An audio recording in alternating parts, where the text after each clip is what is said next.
remember the day she stepped off the Copper Creek train, the way an old scar remembers the knife, dull at first, then burning, then quiet as a truth that won't go away.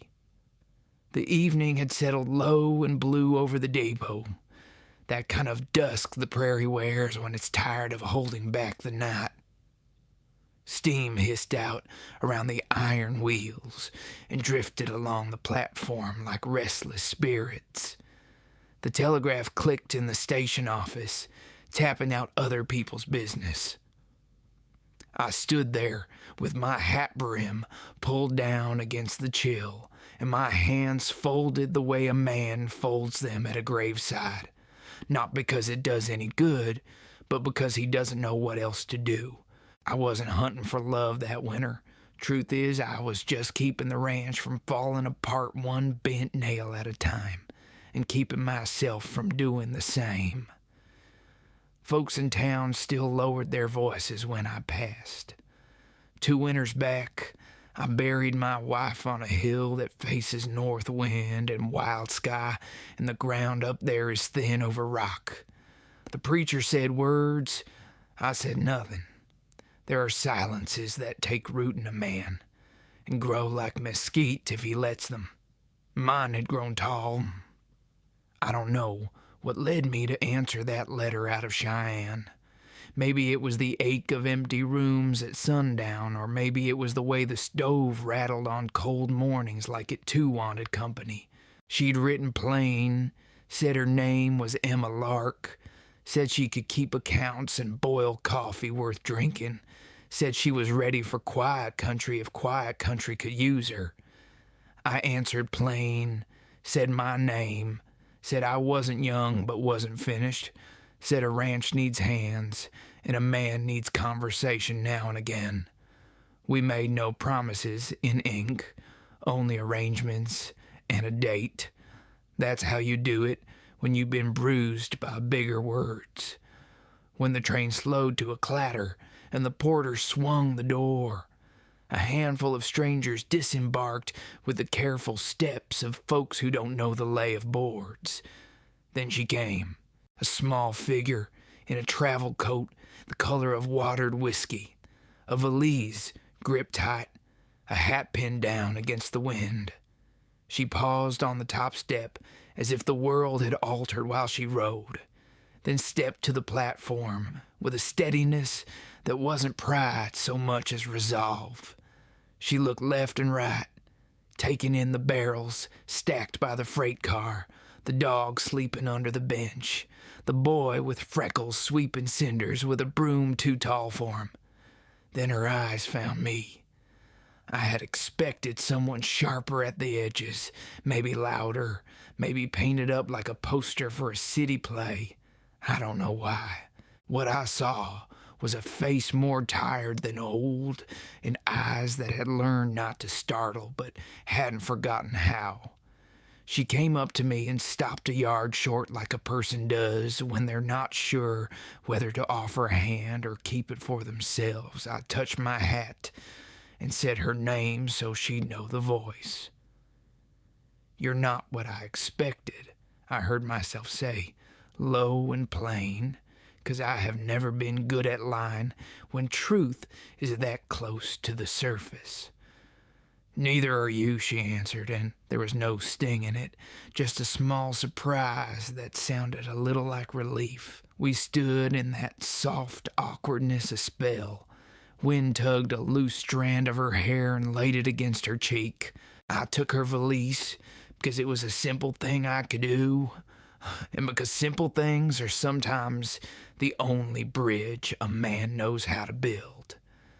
We walked past the depot stove, where 2 card pliers argued about a mule, past the notice board with its wanted posters curling at the corners, past the water tower that moaned when the gusts leaned into it. My horse, Brimstone, flicked an ear as we came up. He's a sensible animal who doesn't waste his temper, which is more than I can say for some men I've ridden with.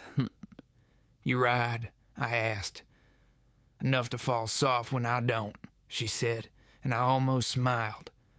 I helped her up and swung into my saddle, and we turned south along the wagon track. Copper Creek sat behind us with its few lamps coming alive like careful stars. Out ahead, the country spread in every direction, the way a man's past does when he rides into it at dusk. The grass carried a frost sheen. The cottonwoods along the draw stood leafless and silver, and the sky put on that last thin red a day keeps for itself. We didn't speak much. I told her about the creek crossing being slick this time of year and which way the wind would cut across the flats. She told me about the ticket agent who sold her a cheap coffee at Laramie and the girl with a ribbon who shared her seat from Medicine Bow. Small talk, people call it, but it felt to me like two hands testing a rope before they trusted. The house showed itself by its chimney smoke before it showed wood. It's a long, low place I built with my brother before he went farther west, with a porch rail smooth under the palm and steps that creak in the same spot every time. The barn sits to the east to catch morning light, the corral to the south so the wind doesn't lay dust straight through the kitchen. I swung down, tied off, and went to help her. She stood a moment at the gate, eyes on the ridge behind the house, as if she was counting something I couldn't see. Maybe miles, maybe chances. It's not much, I said, because a man like me doesn't promise more than he can keep. But the roof's honest, and the doors hang straight. Honest roofs more than most, she said, and her voice went softer, like she was speaking to herself as much as me. Inside the stove was banked low. I set kindling, and she knelt with the match in her fingers, steady as a surgeon's. Flame took, and the room began to give back its shape. Table scarred by plates and elbows. Shelf with 3 cups and a chip saucer from my mother's trunk. Window looking west, glass wavy as old water. She unbuttoned her coat and folded it careful, not like something she owned, but like something that had carried her and deserved thanks. I felt a clumsy urge to say something kind and failed, so I did the next best thing. I filled the kettle and set it to sing. We ate what there was, beans with a shoulder of bacon, a heel of bread, and apples that had kept in the cellar 'cause I'd packed them in sawdust. She ate steady and quiet, and once or twice I caught her eyes closing when the steam rose off the bowl. When we were finished, she gathered the plates without instruction, moved around like a woman who knew where a kitchen ought to keep its things, even if this one hadn't known it yet. I watched the easy set of her shoulders and the way the light off the stove made a smile for a country of warmth around her, and I felt something in my chest shift like a horse changing lead without being asked. There are truths you tell a stranger to be decent, and then there are truths you hold back because you don't know if your voice can carry them without breaking. I didn't tell her about the hill or the rock just under the soil or the day the ground froze too soon and I had to swing a pick to make room for grief. I didn't tell her how I'd taken to sleeping on the porch when the house felt too loud with its emptiness. I didn't tell her about the letters I never mailed, written on winter nights to no one in particular. What I did tell her before she took the little room off the kitchen and set her valise at the foot of the bed was simple. Tomorrow, I'll show you the pasture lines. I said, we'll ride slow. There's no hurry at my place. She nodded.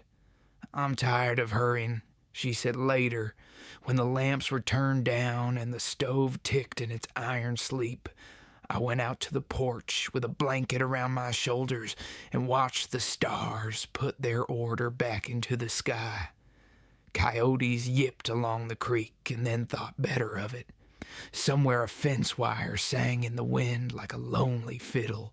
I set 2 cups on the rail for morning, out of habit and maybe out of hope. The cup beside mine looked strange there, like a second track through fresh snow. I stood a long time, counting my own breaths, thinking how a man can live 2 lives and not know the second has begun until he hears another set of footsteps on his porch. That night, I slept like a gate that has been shut after too long hanging open. When dawn came thin and silver, I put coffee on and left her cup steaming where the rail meets the post. I didn't write any vows in a letter, and I didn't say any prayers out loud.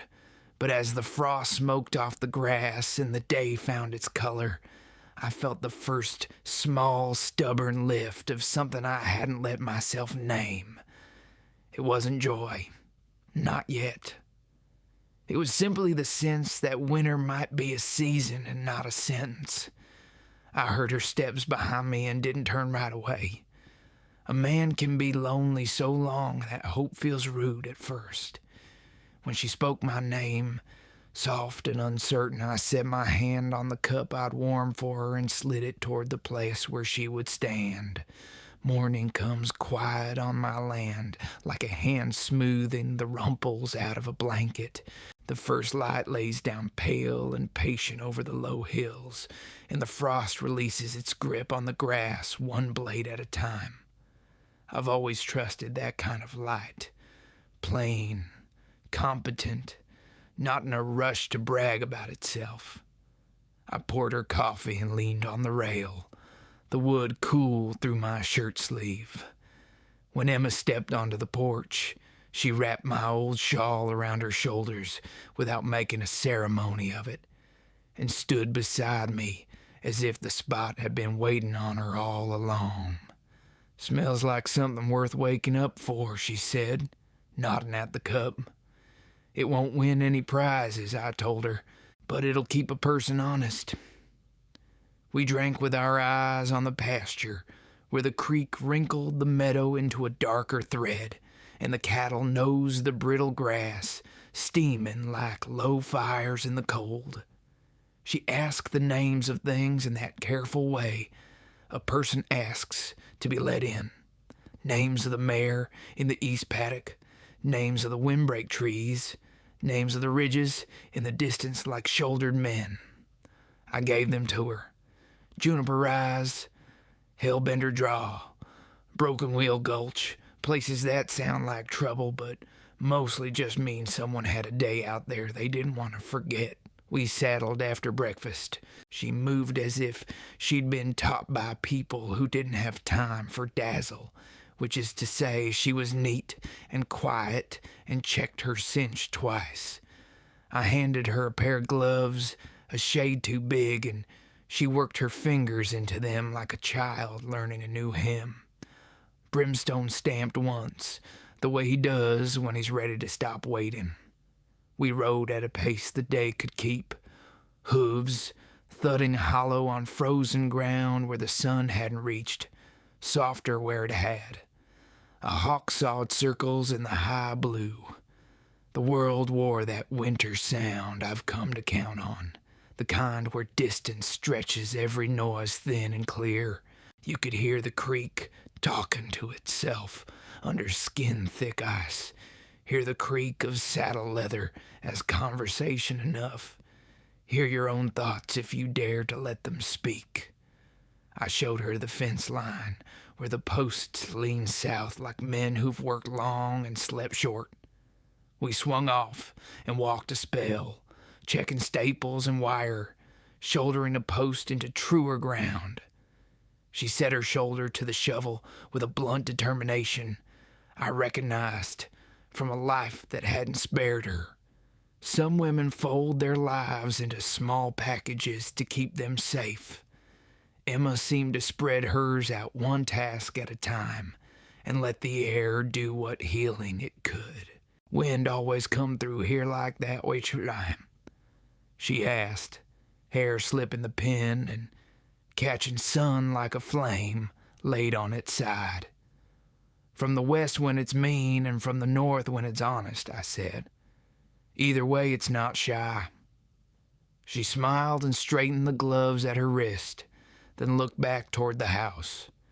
From that angle, you can see the porch swing I hung but never used, and the blank square where a window curtain ought to be but isn't.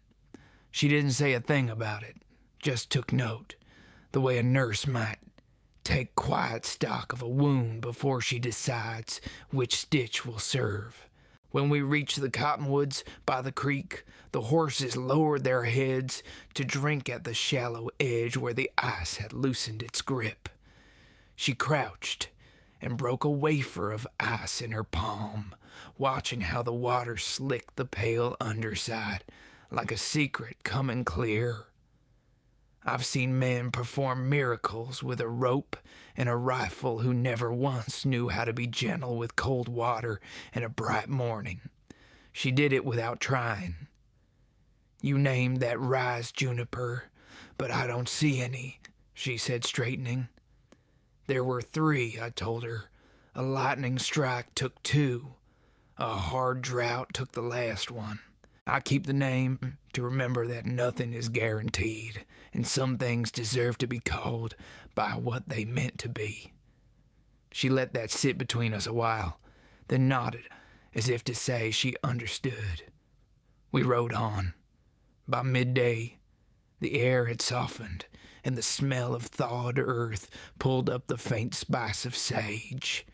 I showed her the north boundary rock, a flat red table with iron in its blood, and the place where coyotes keep their den a respectful distance from my calves.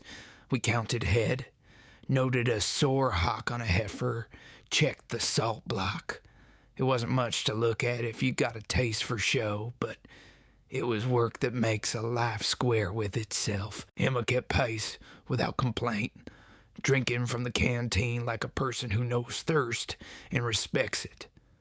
We ate our dinner on the lee side of a low butte out of the wind.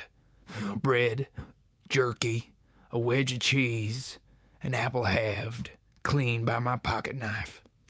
She held her slice to the light as if the thin vein of seeds was a map only she could read. The quiet between us was the kind I've come to trust, and the kind that leaves room. I don't know when I decided to hand her the knife, but I did. Handle first, the way you do if you mean well and want the other person to feel it. She took it with a small nod and cut the apple into smaller moons, offering the best one back to me without looking up, the same way I'd offered her coffee on the rail. Sometimes a whole life gets built out of exchanges no bigger than that. On the ride home, a weak storm shouldered the far ridge, the sky lowering to the color of stale pewter. The first flakes were more like ash than snow, uncertain and thin. I felt the temperature drop through my coat and saw her do the small shoulder hunch a body does when it braces. I eased Brimstone into a lope, and she matched without fuss. When the snow came serious, we were already cutting the last mile, with the house set low against the land, like a promise a man keeps because he swore he would. Inside, the warmth felt earned. She shook snow from her hat, and I stamped it off my boots, and we left wet prints across the floorboards that looked like 2 wandering maps converging. I set more wood on the fire, and she went to the stove, untying her hair with that unthinking grace some women have when they're home and don't know it yet. I took the kettle to the pump and drew water that ran iron cold, and I thought about how a pump only gives what a man draws, and how hearts are not much different. We ate stew I'd set simmering at breakfast, beef, onion, potatoes that had kept decently, and a whisper of dried thyme my sister-in-law once swore could turn bad news to better manners.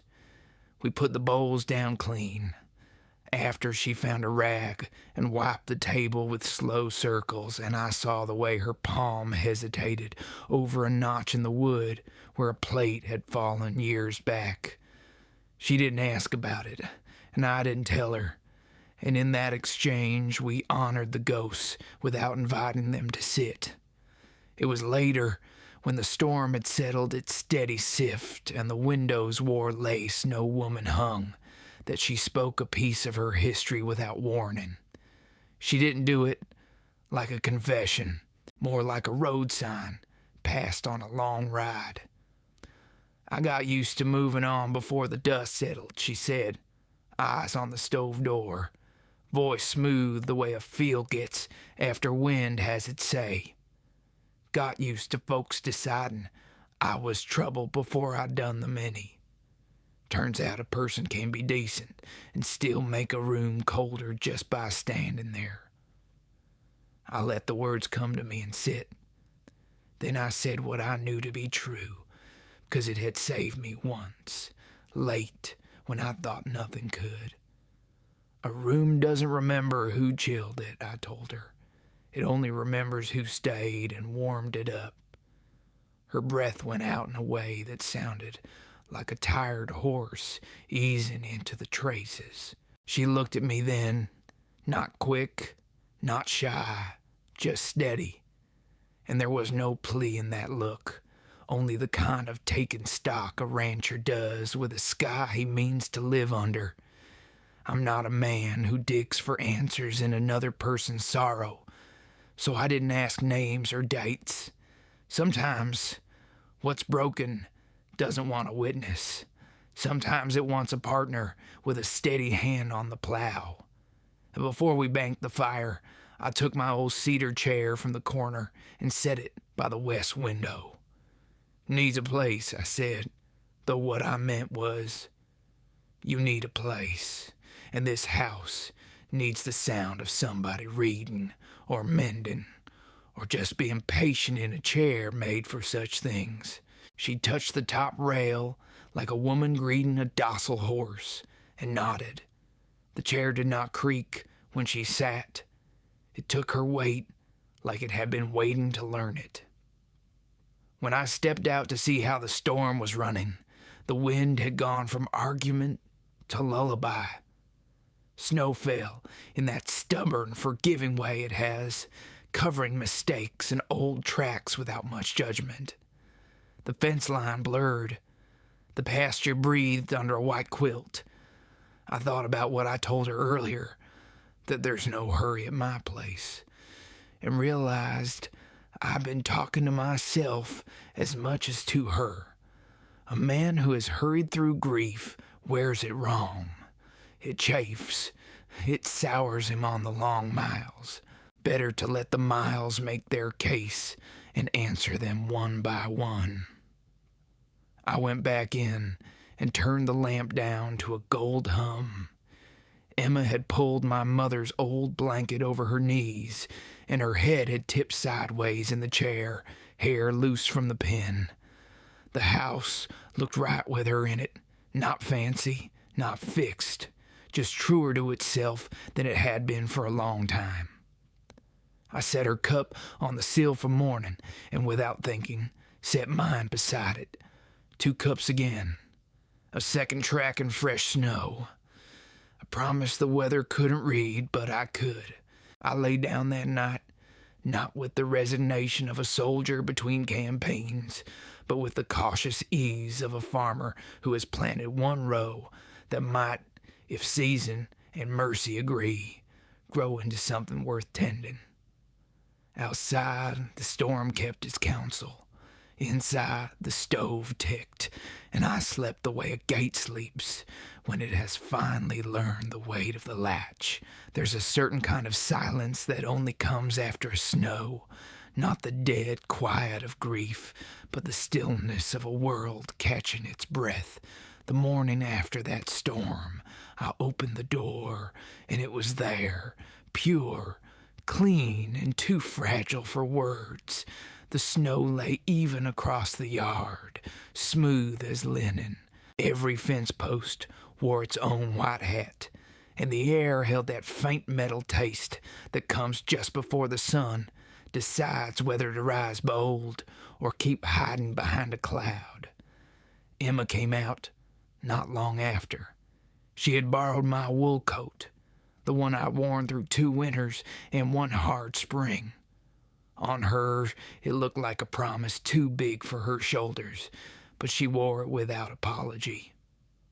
I was sitting on the step, boots half laced, when she brushed past me with a broom and started sweeping the porch clear, slow and methodical, as though she'd done it all her life. I could have told her it wasn't necessary, that snow that light would melt by noon, but the rhythm of her broom made a kind of peace I didn't want to disturb. When she finished, she stood at the edge of the porch, looking out over the pasture. The sun had made up its mind by then, climbing weak but steady, turning the snow to 1,000 pieces of glass. "Doesn't seem right," she said softly. "World looking that pure after what folks do to it." I didn't have much to offer in return. "World's tougher than we think," I said. "It takes back what it can." She nodded, eyes still on the field. "You believe that?" I tried to. The truth was, I wasn't sure I did. I'd seen too much that didn't get taken back. Graves that stayed graves, words that stuck in a man's throat until they turned to stone. But that morning, watching her stand there in my coat, the wind tugging strands of her hair loose, I wanted to believe it bad enough that for a moment I did. We fed the cattle together, spreading hay in wide arcs from the wagon, the snow creaking under the horses' hooves. She worked quiet, her breath showing in small, quick bursts. I tried to match her pace, but not outpace her. It's a kind of politeness you learn when life's taught you how easily pride can bruise another soul. When the chores were done, we came back to the house with the smell of hay and horse clinging to us. She poured hot water into the basin, washed her hands and face, and left the room smelling faintly of soap and wood smoke. The sight of her there, simple, alive, moving through the light, filled the space where sorrow used to echo. Later, I found her in the barn mending a tear in one of the feed sacks. Her stitching was neat, almost invisible, and she hummed under her breath. It wasn't a song I knew, no words, just a thread of melody so soft it might have been the wind working through the rafters. I stood by the door, pretending to check the harness straps, but really, I was listening. "Didn't mean to disturb you," I said when she looked up. "You didn't," she said, setting the sack aside. "It just helps me think." "About what?" "About staying put for once," she said, a little smile flickering. "I never was good at that. That hit something in me I didn't expect. Takes practice," I told her. "I'm still learning it myself." She looked at me for a long second, like she could tell there was more to that than the words showed, then nodded. "Guess we'll learn together." We didn't talk much after that. Didn't need to. She finished her mending, and I fixed a loose board in the stall, but the air between us wasn't the same anymore. It carried something gentler, something that asked to be treated with care. That night, after supper, she brought out a small tin from her valise. Inside was a photograph, edges worn soft. A young man and a woman stood in front of a wagon, smiling the way people smile when they still think the world owes them kindness. "My brother," she said. "We went west together. He didn't make it past the winter outside Dodge. Fever took him fast. After that, I kept moving." I studied the photograph a long time. The man had her eyes, the same steadiness, the same quiet. "I'm sorry," I said and meant it. She shrugged. but her hand trembled as she put the picture away. You lose folks. You keep losing them, don't you? Every time you think you've gotten used to it, something brings them back. Every sunrise, I said. Every smell of wood smoke. Every damn songbird. She smiled at that, faint but real.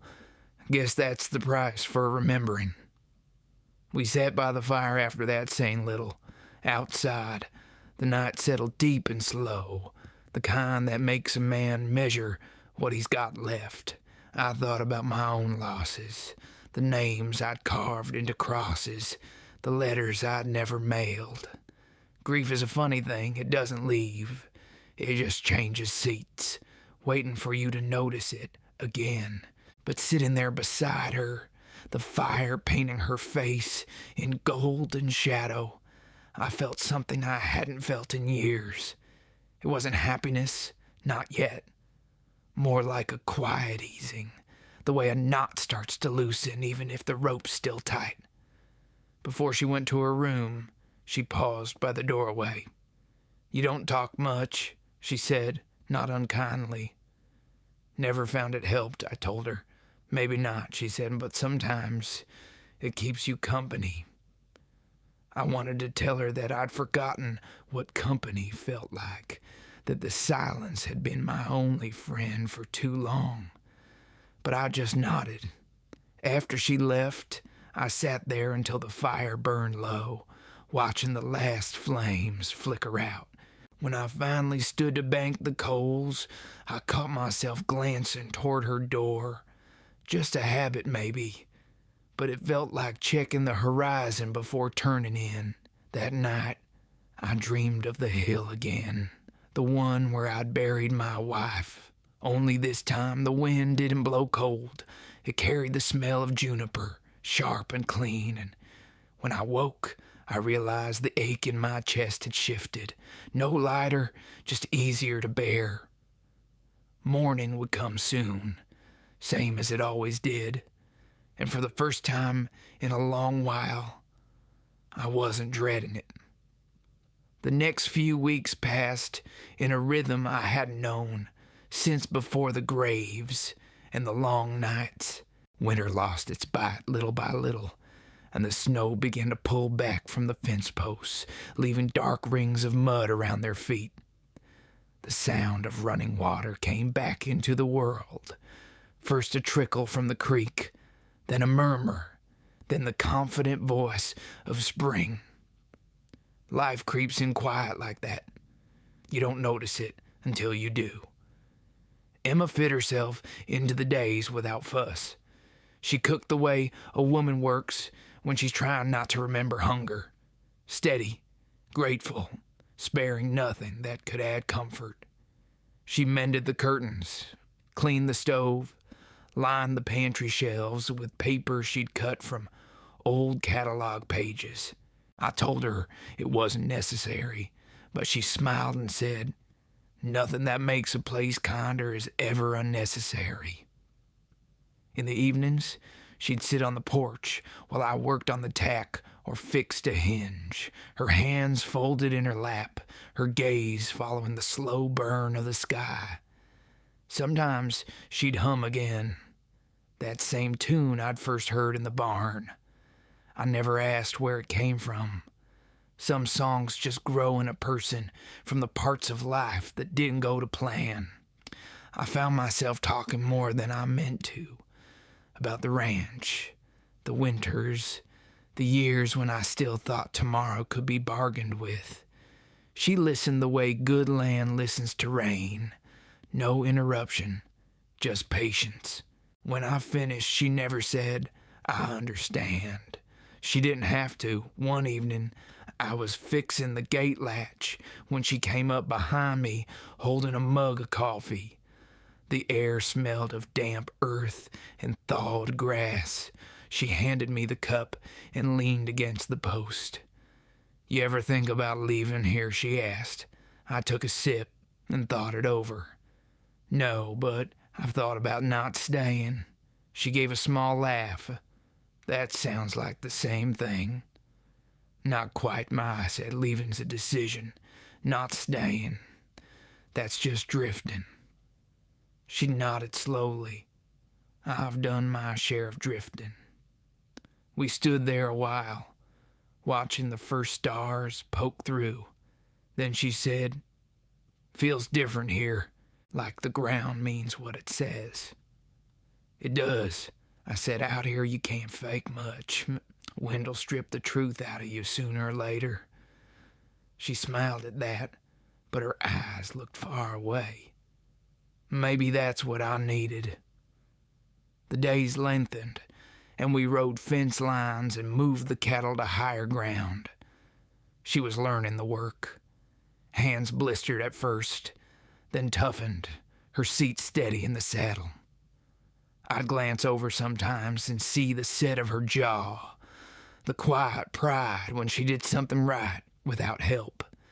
It stirred a feeling in me I'd nearly forgotten, admiration that didn't come with regret. One afternoon, we stopped at the creek to water the horses. She knelt by the bank, cupping her hands in the cold current, and I saw sunlight break through the clouds and land on her like it had been waiting for her all day. She looked up at me, water dripping from her fingers, and said, "You ever think maybe God's not up there watching, but down here waiting for someone to notice him?"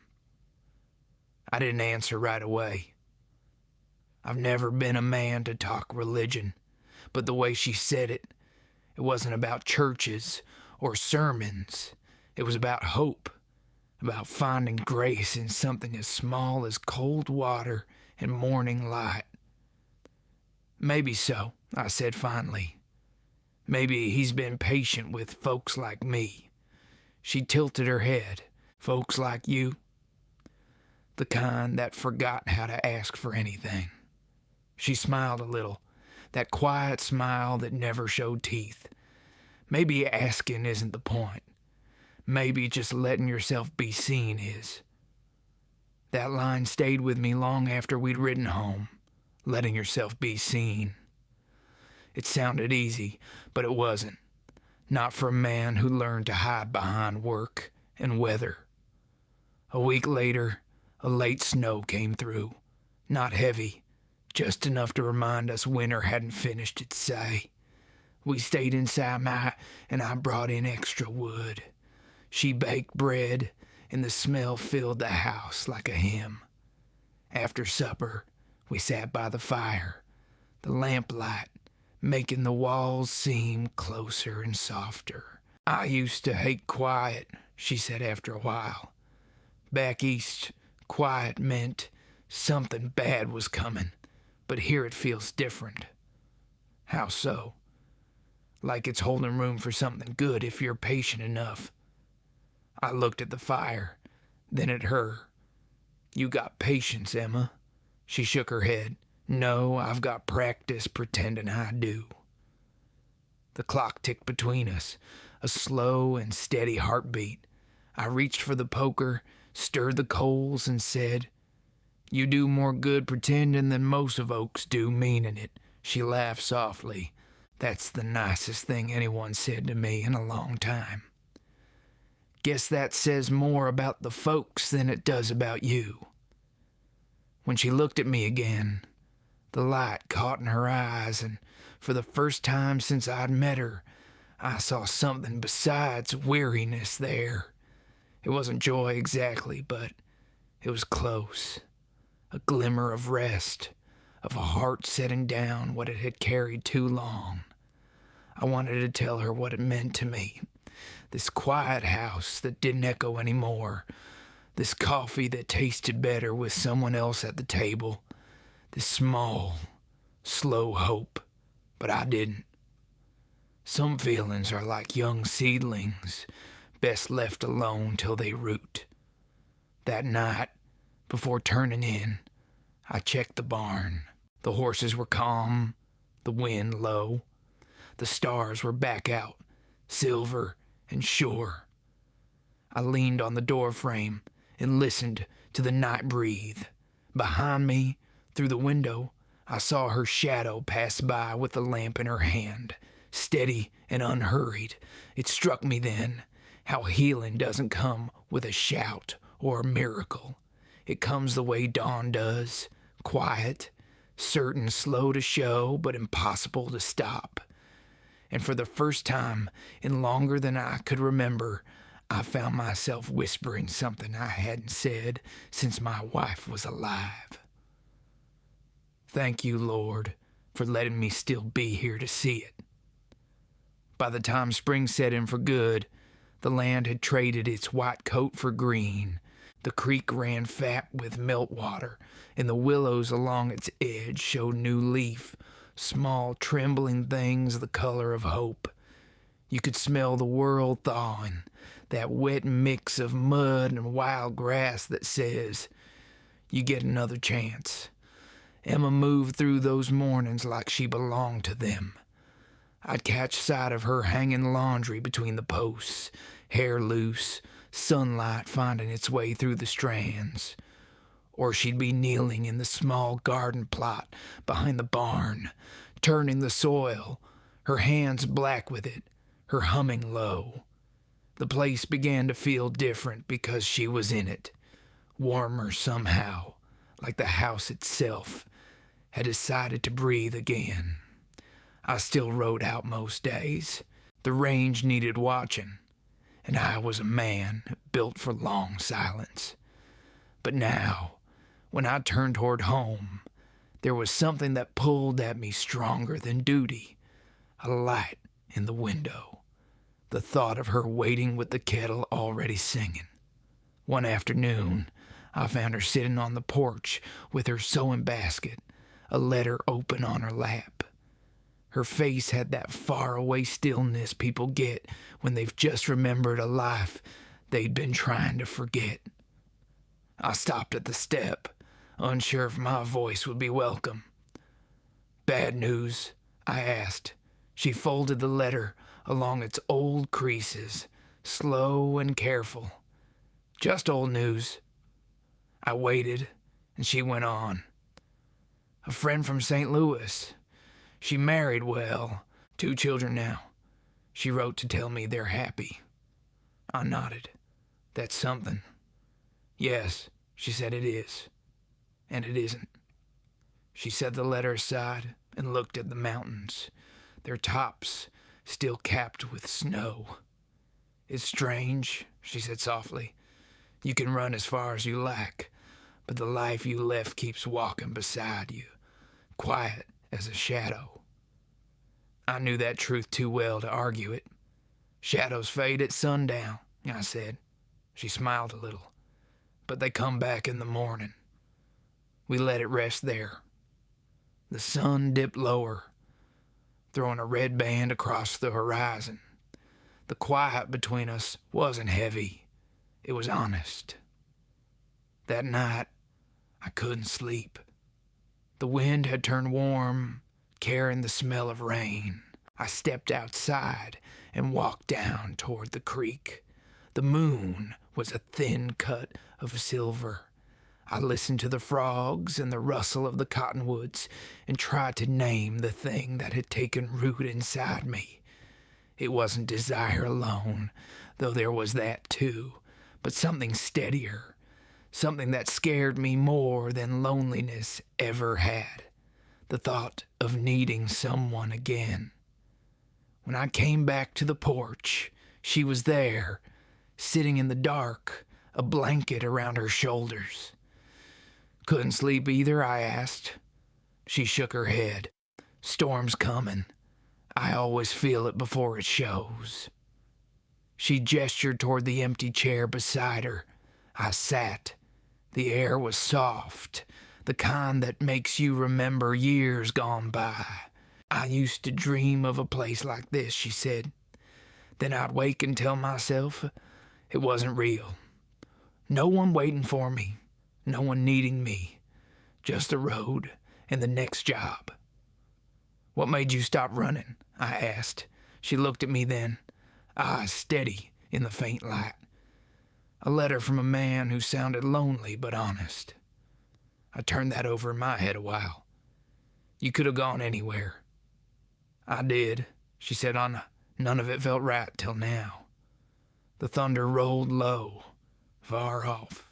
She pulled the blanket tighter. You ever think the Lord puts two broken things together just to see if they can make something whole? I studied her face, the way her words hung in the air. Maybe he does, I said. Or maybe he just likes a good story. She laughed quietly, and that sound, it was the first time I'd heard her laugh without caution. It did something to me, that sound. Made the world seem less sharp around the edges. When the rain came, it came sudden. Fat drops that hit the porch roof with a rhythm like an old tune. We stayed where we were, letting it drum over us. I could smell the dust lifting, the sage waking up, the raw scent of life being rewritten. She closed her eyes, tilted her face toward the rain. I forgot what clean feels like, she murmured. I wanted to reach for her hand, but I didn't. Some things, if rushed, break before they're made. So I just sat there, watching her breathe, feeling the air shift. When the worst of the rain had passed, she looked at me through the silver threads of it and said, "You ever miss her?" I didn't have to ask who she meant. "Every day," I said, "but it's not the same kind of missing anymore. It's softer, like she's part of the quiet now."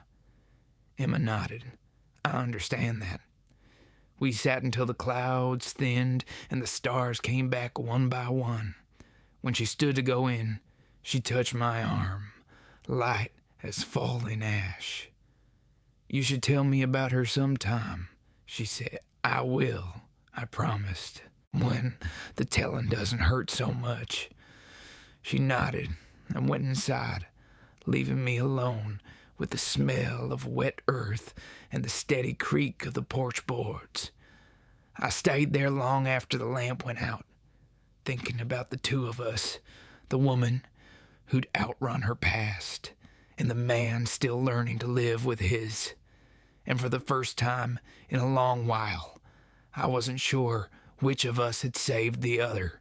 When I finally went to bed, the rain had stopped, but in the dark, I could still hear it, somewhere deep, steady as a heartbeat, reminding me that everything worth keeping starts with the sound of something coming clean.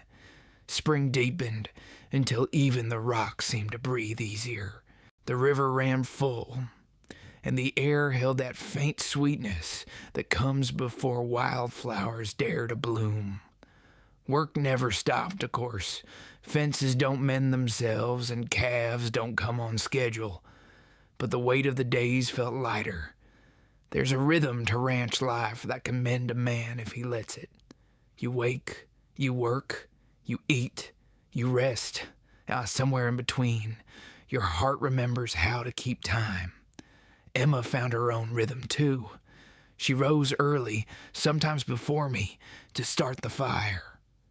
I'd hear the rattle of kindling, the soft sound of her footsteps, the murmur of her voice as she spoke to the stove like it was an old friend. Some mornings I'd come in from the barn and find the table already set, coffee steaming, biscuits warm under a towel. She never fussed over it, just a nod, a half smile, like it was the most natural thing in the world. One day I caught her out back, hanging linens in the wind. The sheets filled and snapped like sails, and she stood between them, her dress brushing white cloth like passing clouds. I stopped a moment, just watching. There was something in the way she moved, calm but alive, that made the years fall away. I'd spent too long walking beside ghosts, and now here she was, flesh and breath, living proof that the world still had gentleness left in it. She noticed me then. "You gonna help or just stand there looking poetic?" I laughed, an honest sound I hadn't made in years. "Guess I forgot how," I said, stepping forward to grab the next sheet. "Then it's time to remember." So we worked side by side. our hands brushing now and again. The air smelled of soap and wind, and for a moment I could have sworn even the mountains were smiling. Later that week, I saddled up to ride fence on the North Ridge. She asked to come along. I hesitated. Those trails are steep, the footing tricky, but something in her eyes said she needed the distance as much as I did. So I saddled a gentle mare for her, and off we went. The climb was slow. The world stretched wide around us, miles of open country rolling away to the horizon. I pointed out the landmarks, Broken Spur Bluff, Widow's Bend, the old line shack no one used anymore. She listened, her eyes tracing every contour like she was memorizing it. We stopped at the top, where the land leveled out into open sky. The wind up there smelled of cedar and old snow. She dismounted, walked to the edge, and looked out. I used to think the world was small, she said quietly, just one town after another. But it's not, is it? No, I said. It's big enough to lose yourself in if that's what you want. She turned, her hair lifting in the wind. Maybe I don't want to be lost anymore. Something in my chest tightened at that. I wanted to say that she wasn't lost, that she found something here, that she'd found me. But the word stuck. So I just nodded, and we stood there, the wind moving through us like forgiveness. On the way back, the sky darkened fast. The kind of storm that rides down from the mountains without warning. The first drops hit cold and hard, and the thunder rolled close behind. I told her to follow my lead, and we pushed the horses harder. Rain hit like thrown gravel, the world flashing white with lightning. I could barely see her through the downpour, but she kept close, her chin tucked, her body moving with the horse, like she'd been born to it. By the time we reached the barn, we were both soaked through. The horses trembled, steam rising off them as I stripped the saddles. She helped without a word, her hair plastered to her face, her dress clinging. When we finally shut the doors against the wind, we just stood there, breath coming hard. You all right? I asked. She nodded, pushing hair from her eyes. You? Been wetter, I said, and she laughed low and soft. We stayed there a while, listening to the storm batter the roof. The smell of rain mixed with the scent of hay and horse, and the air felt close, full of something unspoken. She stepped closer to check the mare's leg, and when she turned, we were face to face, too close to pretend otherwise. Her eyes searched mine, and I saw everything she wasn't saying. I think she saw the same in me, but instead of words, she just reached up and touched my cheek, her fingers warm despite the cold. Thank you, she whispered. And for what? For not asking more than I can give. I caught her hand, held it there a moment, then let go. You don't owe me a thing, Emma. She nodded, her eyes shining in the lantern light. Maybe not, but I'd like to stay anyway. The storm eased by morning. The air smelled of wet earth and new beginnings. When I stepped out, the sky was scrubbed clean, blue as a newborn's eyes. Emma stood at the porch rail, a shawl around her shoulders, watching the light spread over the hills. World's different after a storm, she said. Sometimes, I said, sometimes it's just honest again. She smiled. Honest I can live with. That day, we worked side by side in easy silence, and every time the wind shifted, it carried her laughter through the fields like a promise. It was then I knew I'd stop waiting for the past to let me go. Somewhere between the storm and the sunrise, I decided to start living again. And this time, I wasn't alone. The weeks after the storm carried a kind of quiet I hadn't known in years. The land settled into itself again, the way a horse settles after a long ride. Days lengthened, and the work turned easier, not because there was less to do, but because the air itself seemed willing to help. Grass thickened, calves grew steady on their legs, and the hills began to glow with that tender green that never lasts long, but reminds you it once existed. Emma took to walking in the evenings after supper. She said the world felt kinder under the half-light. I'd sometimes follow a few paces behind, not because she needed watching, but because I liked the sight of her there, the hem of her skirt brushing tall grass, her hand trailing along the fence line, her silhouette fading into the slow gold of dusk. She'd turn every so often, catch me watching, and shake her head with that small smile that says, "I see you, old man, and I don't mind." We'd end up on the porch most nights. I'd pour us coffee, and we'd sit side by side, not always talking.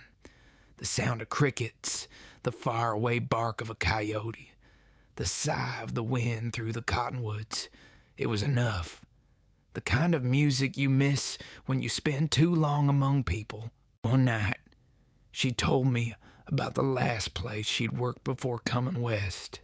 Some boarding house in Kansas City. A widow owned it, mean as vinegar. Emma had kept the books, cooked the meals, done the cleaning. For 2 years she'd slept in a corner room without a lock and eaten last after everyone else.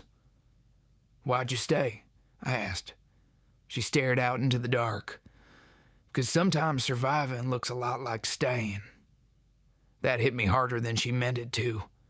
I'd stayed here too, on this land, inside my own silence, for the same reason, surviving, not living. "You ever think about writing that widow?" I asked. "To say what?" "That I hope her roof leaks," I said. Emma laughed, a real laugh, full and sudden. You're cruel," she said. "Honest," I corrected. Cruel's what she was." She shook her head, still smiling. "You know, Will, you talk like a man who's made peace with his ghost." "Maybe," I said. "Or maybe I just learned to feed them so they don't go hungry." She looked at me a long moment. "That's not peace. That's survival. Guess you know the difference." She didn't argue, just leaned back and looked at the stars. After a while she said, "Maybe it's time you stopped feeding them." I didn't answer, but her words stayed with me long after she'd gone inside. A few nights later, I saddled up before dawn. The hill where my wife was buried was calling again, and I figured it was time to go. The ride was long and still. Mist hung low over the flats, and the rising sun burned the frost off the fence wire till it shone like stringed fire. When I reached the hill, the grass had grown high and wild. The wooden cross I built was weathered gray. I dismounted, took off my hat, and stood there a while. "Morning, Annie," I said. My voice sounded strange, like it belonged to another man. "It's been a spell. I reckon you laugh to see me now. There's a woman at the house, Emma. She's not you. She's not trying to be, but she's got a kindness in her that sneaks up on a man, the kind that doesn't ask for anything back." I paused, the wind tugging at my coat. I kept the place going, like I said I would. Fences still hold, cattle still fat. Guess you'd be proud. But truth is, Annie, it's been lonely. I told myself I was honoring you by staying alone, but I think I was just hiding. Maybe that's done now. The wind shifted, carrying the smell of rain and sage. I swear I could hear her voice in it, not words, just the tone of forgiveness. I knelt and cleared the weeds from around the cross, brushed the dirt off her name, then set a small stone on top, the way my mother taught me to mark remembrance. When I rode back, the world felt lighter, the kind of light that doesn't fade when the sun goes down. Emma was waiting on the porch when I returned. She didn't ask where I'd been, just looked at the dust on my boots and said, "You look like a man who finally set something down." "Maybe I did," I said. She stepped aside as I came up the stairs. "Then maybe it's time to pick something else up." Her words carried the weight of invitation, but also respect. She wasn't asking me to love her. She was offering a place to begin. That evening, I made a fire in the pit behind the barn. She brought 2 blankets and a loaf of bread still warm from the oven. We ate in the fading light, the sound of the flames filling the quiet. When the stars came out, she leaned back against the log and said, "You ever think about what makes a person stay?" "Habit, maybe," I said, "or hope." She smiled faintly. "Maybe they're the same thing." We sat there until the fire burned down to embers. The air smelled of smoke and spring. I looked over at her, the orange glow touching her hair, and said, "Emma, I'm not much for promises." She met my eyes. "Good. I've had enough promises that didn't mean a thing. I'd rather have truth." "Well," I said, "truth is, I like you here. You make this place feel alive again." She didn't answer right away, just reached for another stick, stirring the embers until they sparked. "Then I'll stay," she said softly, "at least until the fire dies." "It's a big pile of wood," I said. She smiled, and the night folded itself around us, gentle and sure. When I finally turned in, the scent of smoke still clung to my clothes. It stayed with me as I lay in bed, the soft hum of the prairie wind seeping through the walls. Somewhere beyond sleep, I thought I heard her laugh again. Quiet, certain, like a door opening to the rest of my life. Summer came crawling in, slow and golden, the way a cat finds its spot in the sun. The days stretched long, and the air shimmered above the plains. You could smell dust before you saw it, taste salt on your skin before you broke a sweat. Life in the West doesn't stop for the heat. It just moves slower, quieter, like the land itself is thinking. Emma and I fell into a pattern that made sense. Mornings were for work, mending tack, tending the herd, chopping wood before the sun found its bite. Afternoons, when the heat pressed down, she'd sit by the window with her sewing, and I'd find some shade by the barn, sharpening tools that didn't need it. We didn't need to talk much. The sound of her humming, the creak of her chair, the soft rustle of wind in the cottonwoods. It was enough to fill a man's chest. Every evening, I'd watch her walk down to the creek. She'd dip her hands in the water, not to wash, just to feel it.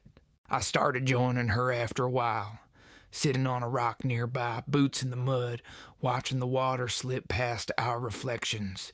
She told me once the sound reminded her of her brother's laugh, soft but sure. I told her it reminded me of forgiveness. One afternoon, the sky built itself into a wall of thunderheads to the west. You can smell those storms before they come. The air goes sharp.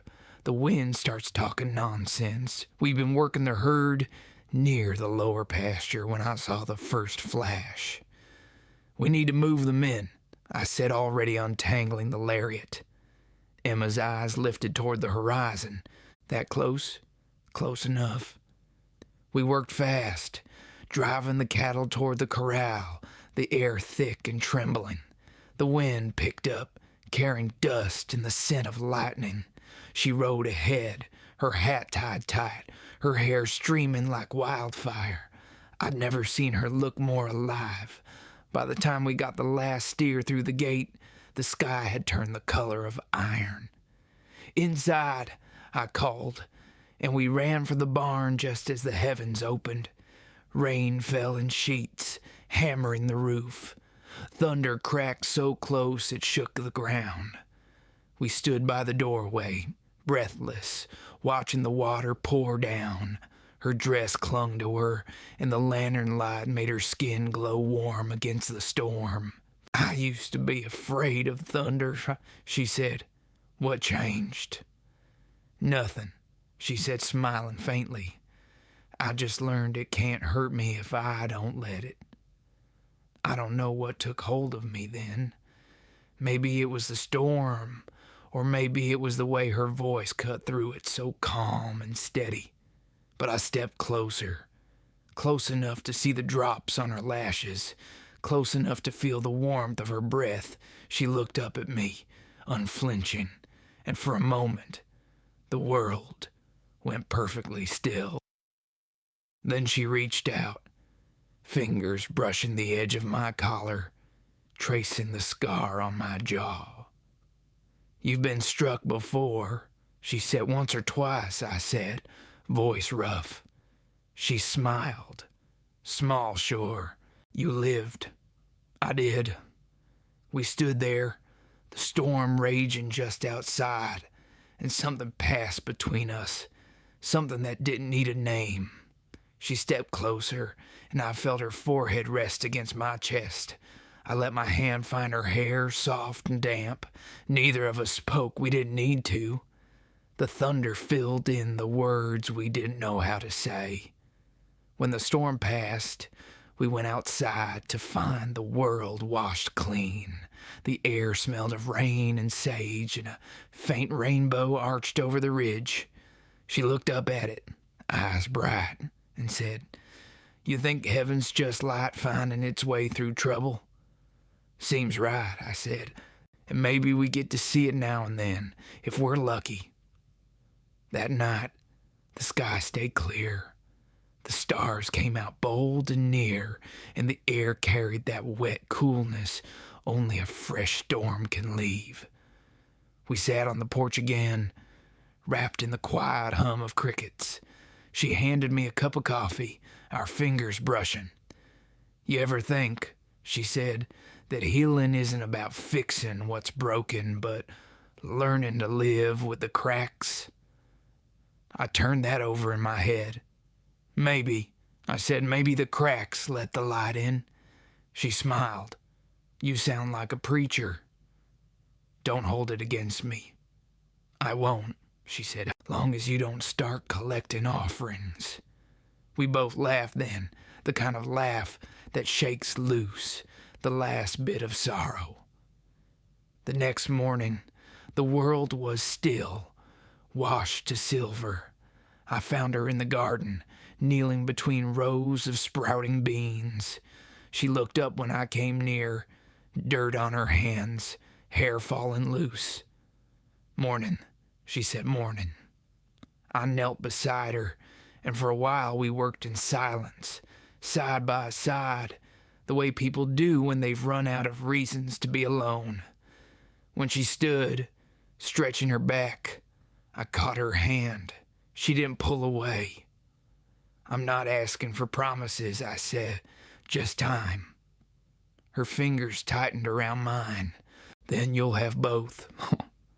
And right there, in the soft light of morning, surrounded by the smell of turned earth and wet leaves, I realized the land wasn't the only thing that had come back to life. The rest of the day went on like any other. Chores, sun, the low music of wind through grass, but underneath it all, something steady and new began to hum inside me. Not longing, not fear, just peace. And out here, that's a miracle a man doesn't question. By late August, the grass had gone high and gold, waving in slow time with the wind. The sky stayed wide and empty, a blue that felt older than memory. Days came honest and hot. Nights came easy. I'd wake before dawn to the sound of doves cooing in the eaves, and I'd see her silhouette through the thin curtain, her hair undone, her hands tying the morning together with quiet grace. We'd long since stopped marking the days. They didn't seem to matter much. It wasn't about what season it was or what day of the week, just the rhythm of small things done right. The taste of coffee that had boiled a little too long, the smell of saddle soap and sun, the scrape of her chair on the porch boards. Every sound had its place, and somehow, so did we. The ranch ran smoother than it had in years. She had a knack for order, the kind that didn't shout, but simply was. Tools went back where they belonged. Meals appeared on time. Even the horses seemed to stand easier when she was near. It wasn't that she worked miracles. It was that she made peace feel like work worth doing. One evening, we were bringing the herd in early because a windstorm was brewing from the west. The sky had that strange copper light that makes you feel watched. I rode ahead, calling the strays in from the draw. When I turned back, I saw Emma on horseback, her shawl whipping behind her, her body leaning into the wind. Lightning flickered in the distance. "You best ride ahead," I shouted. She shook her head. "I'm staying with you." I grinned despite the danger. "Stubborn woman." She smiled back through the gust, eyes shining. "Takes one to know one." By the time we reached the barn, the first dust and rain had started to fall. We got the gate latched just before the full weight of the storm hit. The wind roared like a living thing, and the rain came sideways, rattling the tin roof. Inside, the horses stamped and snorted. I worked to calm them, my voice low and steady. Emma stood by the door, lantern in hand, her face lit warm against the dark. When the worst of it settled, she crossed to me, setting the lantern on the rail. "You always talk to them like that?" she asked. "Only when they listen," I said. She smiled, but her eyes were tired. I saw it then, the way her shoulders sagged a little, the small tremor in her hands. "You all right?" I asked. She hesitated. "Just worn out, I suppose." "Come on," I said gently. "Storm's got no quarrel with us tonight." We went inside, the air thick with the scent of rain and hay. I built a fire while she changed out of her wet dress behind the bedroom door. When she came out, she looked smaller somehow, not weak, just softer, the kind of tired that runs deeper than the bones. "Sit," I said, motioning toward the chair by the fire. She didn't argue. I made tea the way she taught me, strong and a little bitter. When I handed her the cup, our fingers brushed. Her hand was cool. "Don't look at me like that," she said, half smiling. "I'm not going anywhere." "Didn't say you were," I replied. Just making sure you stay." She sipped, eyes closing for a moment. "You ever think about how strange it is, Will? Two people who weren't supposed to meet, ending up right where they needed to." "All the time," I said. "Still don't understand it." "Maybe it doesn't need understanding." "No," I said, watching the firelight touch her face. "Maybe it just needs keeping." She nodded, setting the cup aside. "You ever wonder if this," she gestured to the fire, "the house, us, was the whole point all along?" "What do you mean?" "That all the running, all the hurt, it was just to get here, to learn how to be still." I thought about that a while. The flames crackled soft, throwing sparks into the chimney. "Could be," I said. "Could be that's what all of us are doing. trying to find one place we don't have to run from. Her gaze lingered on me, heavy and kind. You found it? I nodded. Right here. She didn't speak for a long while after that. The fire burned low, shadows softening the room. When I finally stood to bank the coals, she was asleep in the chair, her head tilted toward the light, the faintest smile on her lips. I covered her with the blanket from my bed, then sat across from her, just watching. The rain kept time on the roof, steady as breath. I'd seen storms, droughts, and loss. I buried friends, family, and pieces of myself. But that night, with her there, the world didn't feel cruel anymore. It felt earned. In the early hours, the fire faded to embers, and I must have drifted off too. I woke to pale dawn and the smell of wet earth. She was still there, eyes open now, watching me the way a person watches something they don't quite believe in yet. Morning, I said, my voice rough. Morning, she whispered, then after a pause, you snore. I laughed, low in surprise. Reckon I do. She smiled. Good. Means you're alive. I poured coffee and we stood by the window while the light worked its way over the land. The storm had passed, leaving everything shining. Puddles caught the sunrise, fences glistened, and the fields steamed like prayer. World looks clean again. She said it does. I agreed. For now. She glanced up at me. Then let's keep it that way. And in that moment, as the sun caught the edge of her hair and the smell of rain lingered sweet in the air, I knew that whatever years I had left, I'd spend them right here, in this small corner of the West, beside a woman who taught me that healing doesn't come like a thunderclap. It comes like morning after a long storm, quiet, steady, and real. Autumn crept in without asking permission. The heat gave way to mornings crisp enough to see her breath, and the cottonwoods traded their green for gold. Every breeze carried a whisper of endings, but the kind that come gentle, like a book closing, not a door slamming. The fields thinned, the cattle grew thick with winter coat, and the creek slowed its talk to a murmur. Life was quieter, and so were we.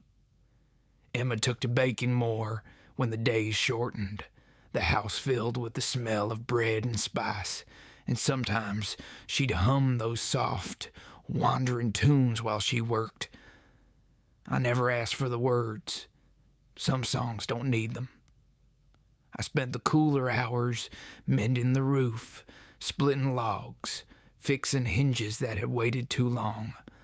She'd bring me a cup of coffee halfway through the morning, her hands wrapped around it like she was offering more than warmth. You'll wear yourself out, she'd say.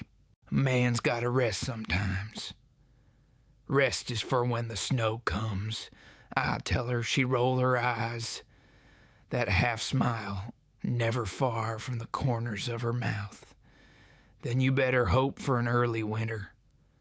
There was laughter in our days now, not the loud kind that fades, but the quiet kind that lasts. It lived in small moments, the tilt of her head when she teased me, the way she'd brush flour from her cheek and catch me watching, the comfort of her footsteps behind me as I walked the fence line. Sometimes I'd wake in the night and listen to her breathing beside me, steady and soft. I think of the man I've been, the one who lived in silence, who mistook endurance for living. And I thank the good Lord for a second chance I never earned, but somehow found. One evening, we rode out to the ridge together. The sky was all copper and lavender, and the wind smelled of distant rain. We didn't speak much. Words felt too small for the moment. When we reached the top, she dismounted, walked to the edge, and looked down at the wide valley below. "This is where you belong," she said quietly. I shook my head. "We, Emma, where we belong." She turned toward me, eyes shining. "You really mean that?" "I do." She smiled then, slow and sure, and in that fading light she looked younger, not by years, but by weight lifted. She stepped closer, resting her hand against my chest, feeling the slow, steady rhythm there. "I used to think love was a thing that happened to other people," she said. "Something you watch from a distance, like thunder over another man's land. And now," I asked, "now I know it's not lightning." She said, "It's sunrise." I didn't have an answer for that. Didn't need one. I just pulled her close and let the world go quiet around us. The wind rustled the grass, and somewhere far off a hawk called over the canyon. I looked out across the land, our land, and felt the years press against me, not heavy, but honest. Every mistake, every loss, every mile that led me here, they'd all been leading somewhere. When the light finally went, we rode home slow. The air carried that faint, smoky sweetness of early fall, and the first star had found its place. The house came into view, lamplight spilling from the window, soft as a memory. She dismounted first, turning to look at me with that half smile again. "You hungry?" "Always," I said. We went inside. She warmed the stew while I poured the coffee. It wasn't much, a simple meal, the kind we'd shared 100 times, but it tasted like blessing. After we ate, I stepped onto the porch. The night was clear, the Milky Way stretching bright across the black. The air smelled of wood smoke and the first edge of frost. Behind me, I heard her humming again, that same tune I'd heard the day she mended the feed sack in the barn. She joined me a moment later, slipping her hand into mine. We stood there a long while, watching the stars and saying nothing. "I was thinking," she said at last, "if you ever want to see the hill again, the one where she's buried, I'll go with you." I looked at her, the lantern glow soft on her face. "I think she'd like that." "She would," Emma said, "and I'd like to thank her." "For what?" "For not keeping you all to herself." That caught me somewhere deep. I turned away, blinking at the stars, and she squeezed my hand. "You don't have to say anything," she whispered, but I did. "You're the best thing that ever came down that train line, Emma." She smiled and her voice went low. "Then I reckon it stopped at the right station." We stood there until the cold began to creep in, then went inside. I banked the fire, she turned down the lamp, and the house folded itself around us, warm, still, content. When I woke in the early gray of morning, the wind had shifted north, carrying the smell of snow not far off. I rose, wrapped a blanket around my shoulders, and stepped outside. The world was quiet, waiting. I looked toward the hills and thought about everything we'd built, everything we'd survived. And for the first time in my life, I didn't feel like I was waiting for something to begin. I was living it. The sun broke over the ridge then, slow and deliberate, lighting the land in gold. Behind me, I heard her footsteps on the porch. "Coffee's on," she said. "I know," I told her. "Ma, smelled it from here." She slipped her arm through mine, and we stood watching the day come alive. Two people who'd walked through their share of storms and somehow found peace on the other side. The wind moved through the grass, whispering secrets only the prairie keeps, and I thought to myself, that maybe that was all heaven really was. Just another morning you didn't think you lived to see, shared with someone who made you glad you did.